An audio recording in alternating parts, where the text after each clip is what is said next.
चलिए दोस्तों, आज की जो हमारी वीडियो है इसमें हम लोग बात कर रहे हैं। पिछले वाले कई वीडियो में हम लोगों ने बात किया था रिफ्लेक्शन ऑफ लाइट के कुछ पॉइंट्स के बारे में, और पिछले वीडियो में हम लोगों ने मिरर्स के बारे में भी पढ़ा था कि मिरर्स क्या होते हैं, इसके टाइप्स कौन कौन से होते हैं। जहाँ मैं आपको दो टाइप्स के बारे में बात किया था, एक होता है हमारा प्लेन मिरर और दूसरा होता है हमारे पास स्फेरिकल मिरर। तो स्फेरिकल मिरर के बारे में भी हम लोगों ने चर्चा कर रखा है पिछले वाले वीडियो में। आपने अगर नहीं देखा है तो हमारे सारे सीरीज को देख लीजिए। ऑप्टिक्स जो चैप्टर आपको पढ़ना है लाइट, तो ये दोस्तों बात हो रही क्लास 10th के लिए जो बिहार बोर्ड से हैं या फिर यूपी बोर्ड से हैं, सीबीएसई बोर्ड से हैं, किसी भी अदर बोर्ड से हैं। अगर आपका सिलेबस सेम है तो आपके लिए वीडियो है, कंप्लीट देखिए। हमारा पूरा जो सिलेबस है, पूरे जो ट्यूटोरियल्स हैं हमारे प्लेलिस्ट में भी आपको देखने को मिल जाएंगे। लिंक आपको नीचे डिस्क्रिप्शन में मिल जाएगा। हमारे शुरू से लेकर के अभी तक जितने वीडियो बने हैं ज़रूर से देखिए, आपको ज़रूर समझ में आएगा। तो इस वीडियो में हम लोग बात करने वाले हैं मिरर के बारे में, और मिरर में हम लोगों ने इस पिछले वाले वीडियो में कुछ पॉइंट्स को देखा भी था। तो यहाँ पे हम लोग बात करेंगे प्लेन मिरर से जुड़ी कुछ चीज़ों के जानकारियों के बारे में। तो आइए फटाफट से स्टार्ट करते हैं। लेकिन सबसे पहले हमको क्या करना होगा, इसको जूम करना होगा ताकि हमको अच्छे से दिखाई दे। ठीक है, तो यहाँ आप देख सकते हैं कि हमारे पास कुछ पॉइंट्स लिखे गए हैं पहले से, और इसको हम लोग फटाफट से डिस्कस करेंगे और समझने का हम लोग प्रयास करेंगे। ठीक है, तो देखिए यहाँ पे आपको लिखा गया है। सबसे पहले बात करेंगे प्लेन मिरर की, और प्लेन मिरर की हम बात कर रहे हैं क्योंकि प्लेन मिरर ही हमको पढ़ना है। तो it is a reflexing surface of a mirror is plane, मतलब इसका जो परावर्तक सतह होता है वो कैसा होता है, प्लेन होता है, समतल होता है। Then the mirror is called a plane mirror, मतलब इसलिए इसको हम लोग समतल दर्पण बोलते हैं। अब यहाँ पे कुछ प्रॉपर्टीज़ है, मतलब गुण दिए गए हैं इस समतल दर्पण की। प्लेन मिरर को हम लोग बोलते हैं समतल दर्पण, आपको ध्यान रखें समतल दर्पण। बिहार बोर्ड वालों के लिए हिंदी ज़रूरी है, इसलिए मैं हिंदी में लिख देता हूँ ताकि आपको अच्छे से समझ में आए। तो यहाँ पे कुछ पॉइंट्स हैं, जैसे property number 1, it is always virtual and erect, मतलब ये जो है आपको वास्तविक नहीं प्रतिबिंब बनाएगा। प्रतिबिंब क्या होता है इसके विषय में आपको नेक्स्ट वाले वीडियो में देखने को मिलेगा। ठीक है, तो यहाँ पे आपको आभासी प्रतिबिंब देखने को मिलेगा। ठीक है, किसमें, समतल दर्पण में। दूसरी जो चीज़ है, the size of image is equal to the size of object, मतलब कि जितना ऑब्जेक्ट का हमारा साइज होगा वो बराबर होगा इमेज के साइज के। ठीक है, नेक्स्ट हम तो पॉइंट पढ़ेंगे ना, तो उसमें देखेंगे कि जो स्फेरिकल मिरर होते हैं उसमें ऑब्जेक्ट के साइज से छोटा बनता है इमेज, लेकिन इसमें आपको बराबर देखने को मिलेगा। तीसरा जो है, the image formed is far behind the mirror as the object is in front of it, मतलब अगर समतल दर्पण के सामने कोई वस्तु रखा गया है तो इसका जो इमेज बनेगा ना सामने व्यक्ति का, वो इसके ठीक पीछे बनेगा। ठीक है, और दूरी भी सेम होगी, मतलब इस दर्पण से जितनी दूरी यहाँ से यहाँ तक होगी उतनी दूरी यहाँ से यहाँ तक भी होगी। देखिए इसका है linear magnification produced by a plane mirror is 1, मतलब इसका जो आवर्धन होता है दोस्तों ना वो कम होता है, मतलब 1 होता है, मतलब होता ही नहीं है एक तरह से बोले तो। आवर्धन अगर 1 है, 1 आवर्धन है, तो इसका मतलब जितना ऑब्जेक्ट का इमेज साइज है तो उतना ही इमेज का भी साइज है। तो साइज क्या होते हैं इसमें, इक्वल होते हैं। ठीक है, ऑब्जेक्ट के साइज और इमेज के जो साइज हैं वो बराबर होता है। समझ में आ गया।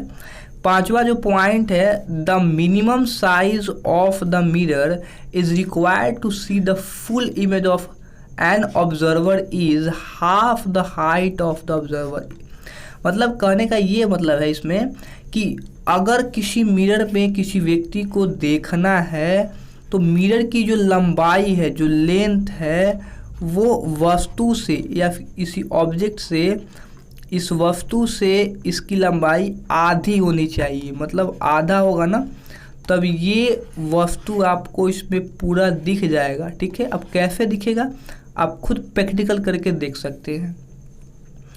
अगला है द फोकल लेंथ। यहाँ पे एक और चीज़ आपको देखने को मिलेगा, if the plane mirror is rotated in the plane of incident by an angle theta, then the reflected ray rotates by angle 2 theta, मतलब अगर परावर्तक सतह पर, परावर्तक सतह पर कोई रेखा इंसिडेंट होता है, ठीक है, इंसिडेंट होता है, अगर इस मिरर को थोड़ा सा झुका दिया जाए तो इसका जो एंगल बनेगा, जो रिफ्लेक्शन जो एंगल बनेगा ना, वो चेंज हो जाएगा 2 थीटा से। ठीक है, पहले था थीटा, ये अब हो जाएगा ये 2 थीटा।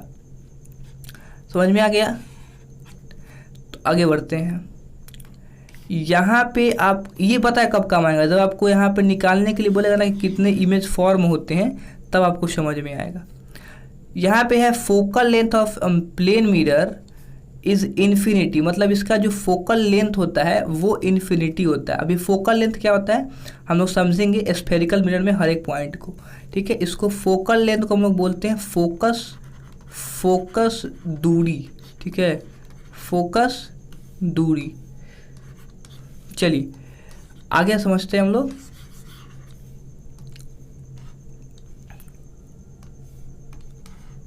अगला जो यहाँ पर पॉइंट है वो ये है कि if the object is displaced by the distance a towards और away from the mirror, then its image will be displaced by the distance a toward from a mirror. अब देखिए, मतलब आपको पहले समझा दिया गया कि जितनी दूरी, अगर आप ये मान लीजिए कि मिरर है, ठीक है, और ये हमारा ऑब्जेक्ट है, इस मिरर से इस ऑब्जेक्ट की जो दूरी है वो 2 मीटर है। ठीक है, तो जो इसका परछाई बनेगा ना, इमेज बनेगा जो इसके पीछे बनता है, ठीक, तो वो भी इमेज से और ये दर्पण के पीछे जो है उससे 2 मीटर की दूरी पर ही बनेगा। मतलब जितना इसका दूरी होगा इस वस्तु का, इतना इमेज का भी दूरी होगा। अगर इसको लेंथ को बढ़ाया जाए, मतलब 1 मीटर और बढ़ा दिया जाए, तो इस ये भी खिसक करके इधर 1 मीटर और बढ़ जाएगा। ठीक है, तो वही बोल रहा है कि अगर ए है 2 बार दूरी बढ़ाया जाए तो हमको ए दूरी आपको पीछे भी देखने को मिल जाएगा, मतलब जो इमेज होगा वो भी बढ़ जाएगा। 8वां नंबर जो है दोस्तों, उसकी बात कर ले, सबसे पहले इसको इरेज कर देते हैं ताकि अच्छा लगे, समझ में भी आएगा। When 2 plane mirrors are facing each other at the angle theta and the object is placed between them, मतलब अगर दो मिरर हैं, ठीक है, प्लेस्ड किया गया है 2 मिरर अगर आमने सामने, एक इधर से है परावर्तक सतह, एक इधर से है परावर्तक सतह, तो नंबर्स ऑफ इमेज, मतलब कितने इमेज बनेंगे, अगर दोनों में से कितने इमेज बनेंगे। तो अगर मान लीजिए कोई एक जो मिरर है वो एंगल यहाँ पे जो है सरफेस एंगल से थीटा मान लीजिए है, तो अगर इसमें नंबर्स निकालने के कितने इमेज बनेंगे तो 360 बाई थीटा कर देंगे। अगर हमारा जब नंबर है वो ये क्या इवन आएगा तब, ठीक है, अगर नहीं आएगा ऑड रहेगा तो 360 बटा थीटा ही करेंगे। ठीक है, तो नंबर्स निकालने हैं तो यहाँ पे देख लेंगे कि the numbers is given by n 360 theta -1, 360 is even रहेगा तो -1 कर देंगे, अगर ऑड है तो कोई बात नहीं। ठीक है, तो यहाँ से हम लोग नंबर्स ऑफ इमेज फाउंड कर सकते हैं, मतलब निकाल सकते हैं। तो ये हो गई हमारी समतल दर्पण और इससे जुड़ी कुछ बातें जहाँ मैंने आपको यहाँ पे डिस्कस कर दिया। इसका जो PDF है दोस्तों मेरे टेलीग्राम चैनल पर देखने को मिल जाएगा। ठीक है, टेलीग्राम चैनल जो लोग ज्वाइन नहीं किए हैं जा करके ज्वाइन करिए, वहाँ आपको PDF नोट्स वगैरह और लेक्चर्स का जो नोटिफिकेशन है आपको देखने को मिल जाएगा, तो ज़रूर से जा करके ज्वाइन कीजिए। आगे की ओर बढ़ते हैं। अगला हमारा जो यहाँ पे है आपको दिखा देना चाहूँगा वो कुछ ऐसा है। देखिए यहाँ पे हम लोग समझने वाले हैं important term related to spherical mirror, चूँकि हम लोगों ने स्फेरिकल मिरर के बारे में पढ़ा था, जहाँ से हम लोगों ने कनकेव मिरर और कन्वेक्स मिरर दोनों की हम लोगों ने बात की थी। कनकेव क्या होता है, कन्वेक्स क्या होता है, तो उससे जुड़ी कुछ यहाँ पर पॉइंट्स को देखेंगे हम लोग। ठीक है, वो क्या है, सबसे पहला पॉइंट हमारा है सेंटर ऑफ कर्वेचर, जिसको हम लोग C के थ्रू डिनोट करते हैं, आपको हो सकता है हल्का हल्का दिखेगा। ठीक है, the centre of the sphere of which the mirror is a plane called the centre of curvature of the mirror. इसको समझते हैं हम लोग नीचे, यहाँ पे आपको पिक्चर देखने को मिल जाएगा। यहाँ पे देखिए कि ये हमारा मिरर है, ये जो आपको दिख रहा है ये हमारा मिरर है। तो इसमें ये आपको दिख रहा है ना, ये M1 M2 ये द्वारक बोलते हैं, इसको एपर्चर बोलते हैं, और ये रहा हमारा पॉइंट नंबर C, इसी को हम लोग बोलते हैं सेंटर ऑफ कर्वेचर।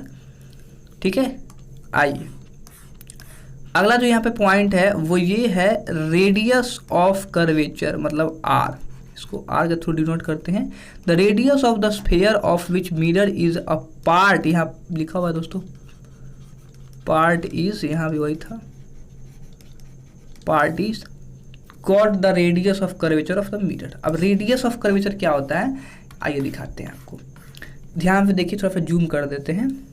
ये देखिए, ये हमारा है सी, अभी आपको बताया, यहाँ से यहाँ तक की जो दूरी होगी, मतलब डिस्टेंस से यहाँ तक, ध्रुव से लेकर के सी तक को, उसको हम लोग बोलते हैं आर, यानी कि रेडियस ऑफ कर्वेचर।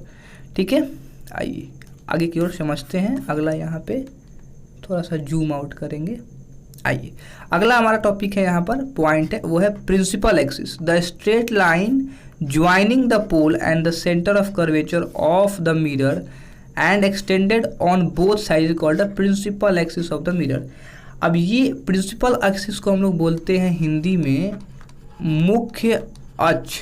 ठीक है, बोलते हैं हम लोग मुख्य अक्ष। अब ये क्या है, इसको दिखाते हैं आपको।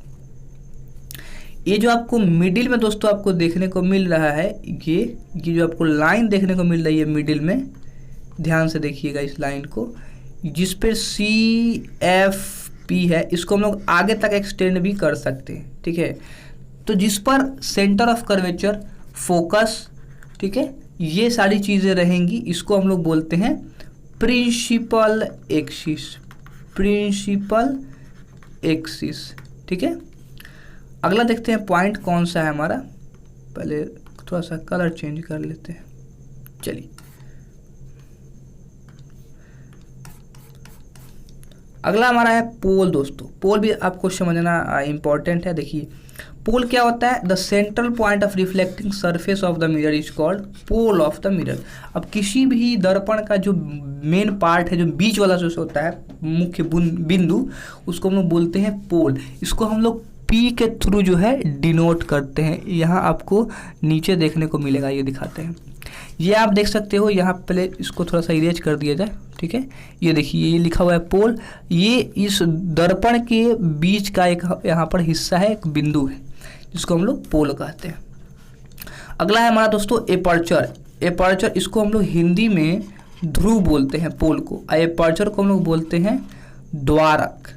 ठीक है, द्वारक। Aperture, the diameter of reflecting surface of spherical mirror is called its aperture. अब यहाँ से आप देखिएगा, ये देखिए, ये हमारा द्वारक है, यानी कि स्फेरिकल मिरर का ये जो पार्ट आपको टुकड़ा देखने को मिल रहा है, इसकी यहाँ से लेकर के यहाँ तक का जो डायमीटर है ना, उसी को हम लोग बोलते हैं कि ये द्वारक। ठीक है, इरेज कर देते हैं इन चीज़ों को। चलिए आगे की ओर बढ़ेंगे। यहाँ पे अगला जो हमारा पॉइंट है वो है फोकल प्लेन। फोकल प्लेन क्या होता है, focal plane, the plane is perpendicular to the principal axis and passing through it the principal focus of mirror is called focal plane of the mirror. अब focal plane का मतलब ये है कि principal axis के परपेंडिकुलर, ठीक है, principal axis के the plane perpendicular the principal axis and passing through its principal focus. अब प्रिंसिपल फोकस के बीच में जाएगा, उसको हम बोलेंगे कि ये हमारा है, सॉरी इसको कट कर लेते हैं। प्रिंसिपल कहाँ चला गया, यहाँ है, एक मिनट नीचे आ जाता है। ये देखिए, अगर कोई एक बार फिर से पढ़ते हैं क्या लिखा हुआ है, the plane perpendicular to the principal axis and passing through the principal focus mirror is called focal plane of the mirror. अब देखिए, कोई भी परपेंडिकुलर आएगा यहाँ पर, और यहाँ से आपको देखिए फोकस दिख रहा है, ये एफ पॉइंट, यही कहलाता है हमारा फोकस। ठीक है, इस दर्पण का जो है फोकस या फोकस प्लेन, इसी को हम लोग बोलेंगे। आइए यहाँ पे देखेंगे,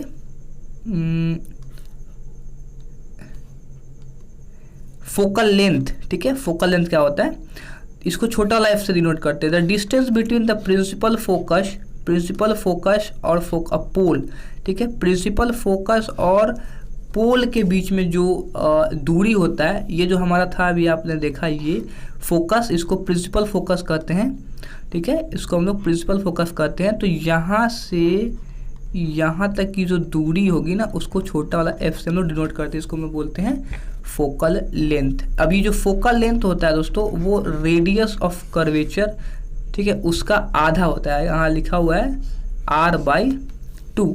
जो हमारा ये आपको दिख रहा है c, यानी कि इस c से लेकर के इस पोल के बीच की जो दूरी होगी ना ये हमारी कहलाती है r, और जो फोकस होता है इसका आधा होता है, ठीक है। प्रिंसिपल फोकस समझ में आ गया। The point of the principal axis at which, जो रे है मतलब कोई भी एक रेखा आएगी टकराएगी और यहाँ से प्रिंसिपल जो है एक्सिस से काटेगी, पास करेगी, उसको बोलेंगे प्रिंसिपल फोकस या फोकस, ठीक है। अब यहाँ पे थोड़ा सा कन्फ्यूज़न ये है कि ये जो हमारा फोकल प्लेन है, यहाँ पे बोला the plane perpendicular the principal axis and passing through its principal focus the mirror is called focal plane mirror. चलिए कोई बात नहीं, यहाँ पे हम लोग इतने पॉइंट्स को समझ लिया है और ये मेन पॉइंट्स हैं जिसको जो एग्ज़ाम में सबसे ज़्यादा पूछे जाते हैं। आई होप कि ये जो वीडियो है आपको समझ में अभी तक आ गई होगी। और अभी तक हम लोगों ने सिर्फ देखा था कनकेव मिरर में, और सेम चीज़ें आपको यहाँ कन्वेक्स मिरर में देखने को मिलेगा, लेकिन यहाँ पे जो पोल है आपको इस साइड देखने को मिलेंगे और जो फोकस होंगे इस रिफ्लेक्टिंग सरफेस के पीछे होगा, जो सी है वो भी रिफ्लेक्टिंग सरफेस के पीछे होगा। कनकेव मिरर में आपको सभी बायां साइड आपको देखने को मिलेगा, लेकिन वहीं आपको इसमें दायां साइड देखने को मिलेगा, ठीक है। तो कनकेव मिरर में समझना थोड़ा सा आसान होता है और सभी जो रिफ्लेक्टिंग सरफेस के आगे होते हैं। तो आज की ये वीडियो आपको कैसी लगी नीचे आप कमेंट में ज़रूर से बता सकते हैं। उम्मीद है आपको आज की वीडियो समझ में आ गई होगी। जो लोग हमारे चैनल से अभी तक नहीं जुड़े हैं सब्सक्राइब जरूर करके जुड़िएगा और प्लेलिस्ट जाकर जरूर से चेक कीजिएगा। टेलीग्राम चैनल ज्वाइन कीजिए, वहाँ आपको सब PDF देखने को मिल जाएगा। तो मिलते हैं अगले वीडियो में। फिलहाल इस वीडियो में इतना ही। नमस्कार।